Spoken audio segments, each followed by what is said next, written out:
Many years ago over there, Thailand was just beginning to grow as a country, although conflicts between student gangs were also increasing at the same pace.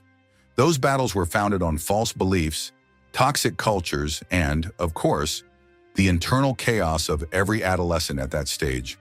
The four most conflict-ridden vocational institutes were in Chaul, Kanak, and Bu, better known as the Four Kings.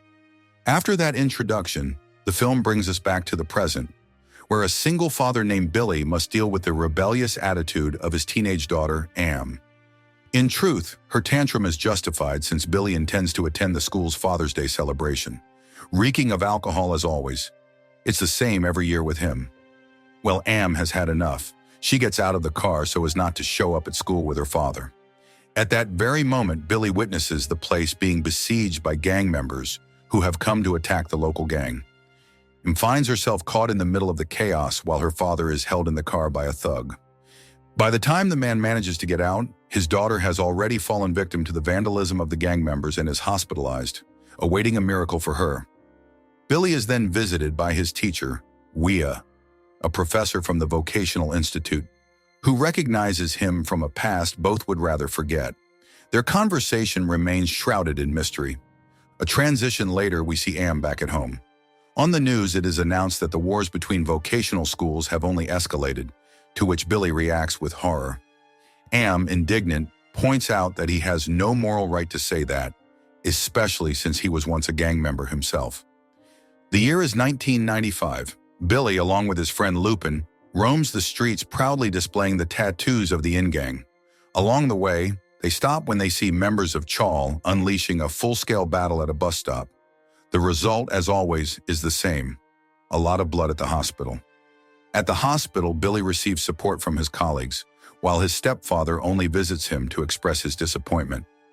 Meanwhile, his mother receives unexpected news from Au, his girlfriend. She hasn't had her period for 2 months, and that can only mean one thing. In that situation, Da promises to take responsibility and not vanish like the other boys. As they leave the institute, they spot a gang from Bu.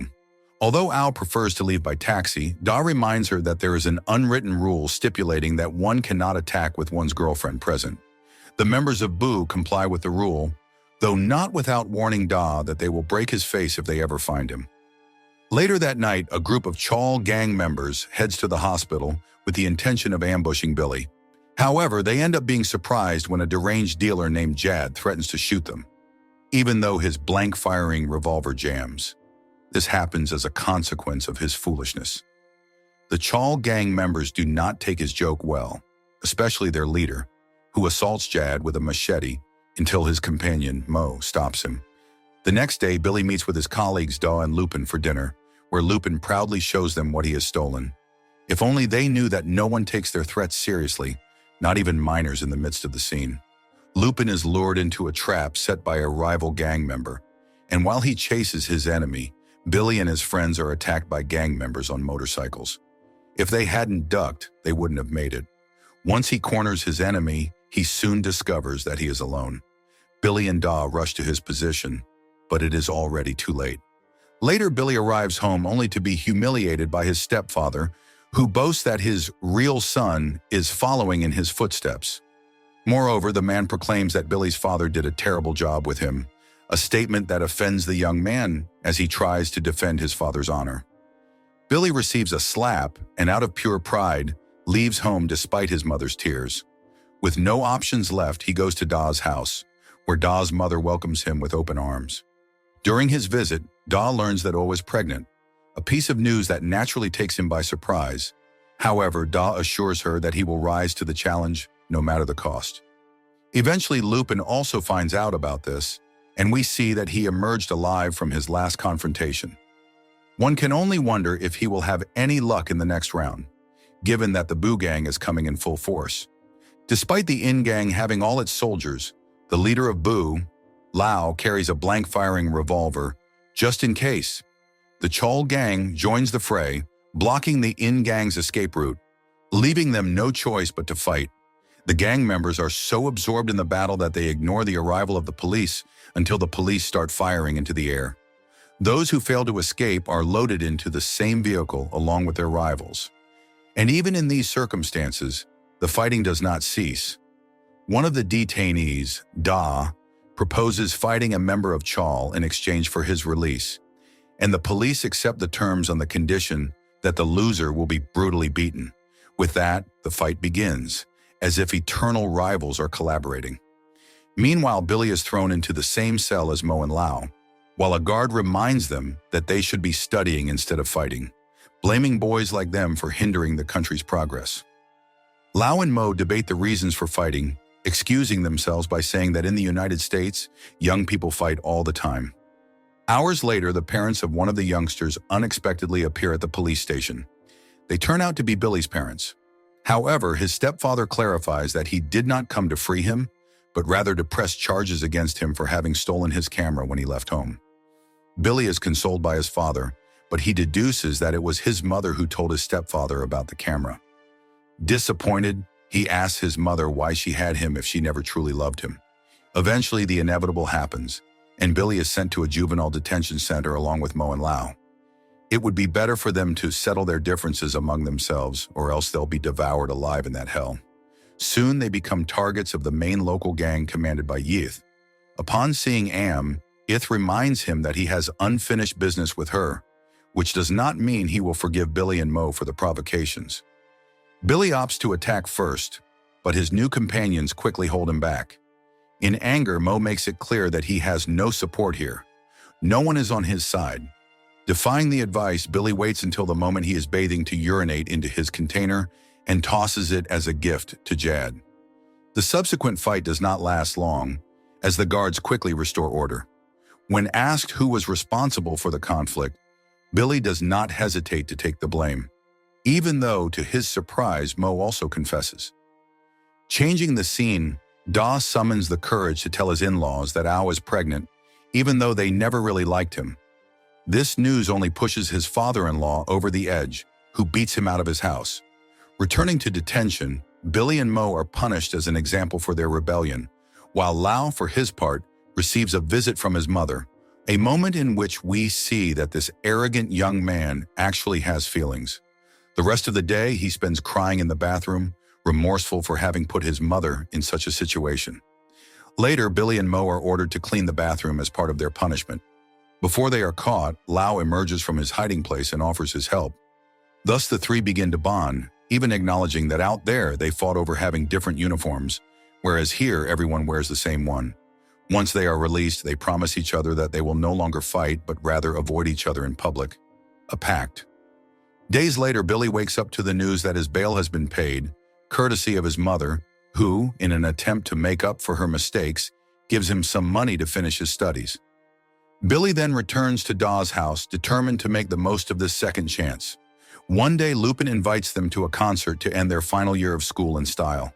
Billy and Da agree to go together and cover each other's backs in case problems arise. Changing the subject, Da asks about the gift his future child will receive when born. Billy has not thought about it yet, but assures him that his baby will receive something grand. At that moment, Da receives a call from his girlfriend, who asks if her mother already knows the news. The young man replies that Al hasn't told her yet, as he plans to do so later. After the concert, his last chance to be a teenager before graduation, the gang members, tired of waiting, decide to go after him right in the middle of the concert, unleashing chaos that, fortunately, does not last long as the guards quickly separate them. In the midst of it all, Billy recognizes two familiar faces among his rivals, Mo and Lau. The other gang members continue to harbor hatred, and it is revealed that the Canuck members are also present, the four kings all in one place. The conclusion is obvious. After the battle, Da calls Ao with the intention of fulfilling his promise, although he hears nothing promising on the other end, and he immediately embarks on a chase without even explaining himself to his friends. Back in the neighborhood where Ao lives, Da tries to sneak into her house, unaware that a member of the Chal gang is watching him. Shortly afterward, Ao's father opens the door with a pistol in hand, leveraging his status as a police officer to threaten Da with criminal charges if he does not leave his daughter alone. Unwilling to yield, Da exclaims that he cannot deprive her of the right to raise her child. Maybe boys like him have no future, clearly, but they do have a heart that makes them deserving of a chance, given their conviction. U then asks if he truly can support her if he decides to keep the baby, since her father wants her to abort. As Da feared, he does not know how to answer. Thus, Ao admits with great pain that the best option is to abort, refusing to live an uncertain life with someone who only fights. Immediately, the Chal gang members arrive in the neighborhood. Although Da remains determined to convince his father-in-law to let him keep the baby, his friends even kneel beside him, pleading with the officer. Seeing this, Maud prevents his colleagues from launching into a fight, and finally the police officer lowers his weapon. Later, we see that Billy and his friends have graduated with good news, especially Da, who plans to get a good job to support his future baby. Surprisingly, Lupin is the first to secure employment, so Billy and Zisha go out with him to celebrate. Just as they enter the restaurant, they run into the Chal gang. Although Billy orders his meal as if nothing has happened, his friend Maud is among those present, even asking for permission to sit down and drink with his Chal colleagues. The leader accepts on the condition that Billy serves the drinks, which he does without complaint. With that, Billy rejoins his friends and proclaims that the days of senseless fighting are over. A calmer Zisha steps away for a few minutes to look for Da, and when he sees that Billy and Lupin are left alone, the leader of the Chal gang changes his mind about the truce. Even though Mo tries to stop him, the fight erupts in the heat of battle. A recently released Yad appears to settle his outstanding matters with Billy.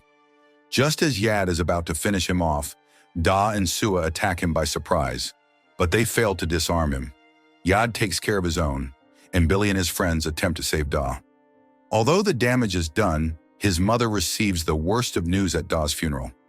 Billy then promises to take care of his future child. And so we return to the present, when Billy reunites with Lupin and Zisha and tells them that Am is actually adopted. She has always been Da's daughter. Upon returning from the institute, Am scolds her father for drinking with his professor, emphasizing how ashamed she feels in front of him because of it. Ziga admits to Am that he is as guilty as Billy for her father's tragedy. His apologies certainly will not bring Da back, but it is also not fair to burden Billy with all of that. Thanks to these words, Am remembers that Billy has always been there in her life, supporting his grandmother financially and taking care of her after her death. Although he too has made mistakes, and there are days when he does not seem to care about her. This makes her wonder whether he truly loves her or only feels responsible. It is Billy himself who resolves her doubts. He has always loved her. If you want interesting movie recaps, like, share, and subscribe to follow us for more movie recaps.